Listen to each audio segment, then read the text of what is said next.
1 Samuel chapitre 3. Le jeune Samuel était au service de l'Éternel devant Élie. La parole de l'Éternel était rare à cette époque, les visions n'étaient pas fréquentes. Un jour, Élie, dont la vue commençait à faiblir et qui ne pouvait plus bien voir, était couché à sa place habituelle.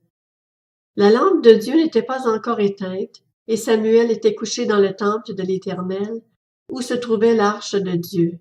Alors l'Éternel appela Samuel.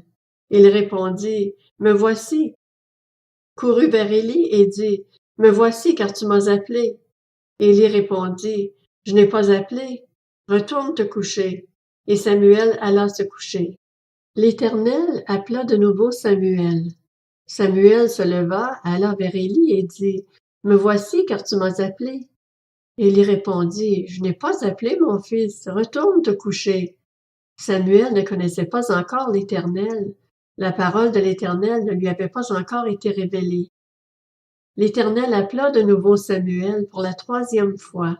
Samuel se leva, alla vers Élie et dit, « Me voici, car tu m'as appelé. » Élie comprit alors que c'était l'Éternel qui appelait l'enfant, et il dit à Samuel, « Va te coucher, et si l'on t'appelle, dis, « Parle, Éternel, car ton serviteur écoute. » Et Samuel alla se coucher à sa place. L'Éternel vint se tenir près de lui et appela comme les autres fois. « Samuel! Samuel! » Samuel répondit, « Parle, car ton serviteur écoute. » Alors l'Éternel dit à Samuel, « Je vais faire en Israël une chose telle que toute personne qui l'apprendra en restera abasourdie.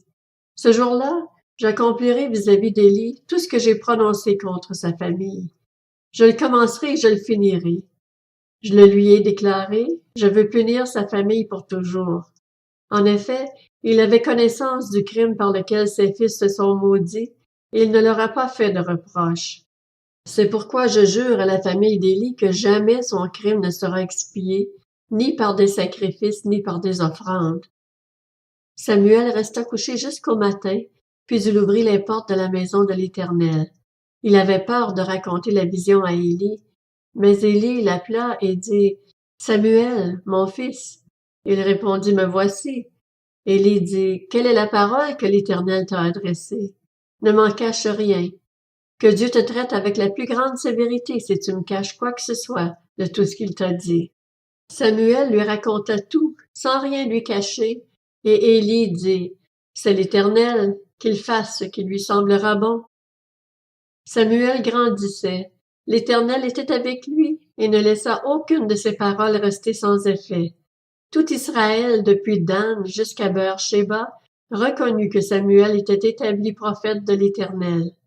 L'Éternel continuait à apparaître à Silo. En effet, l'Éternel se révélait à Samuel à Silo en lui adressant la parole.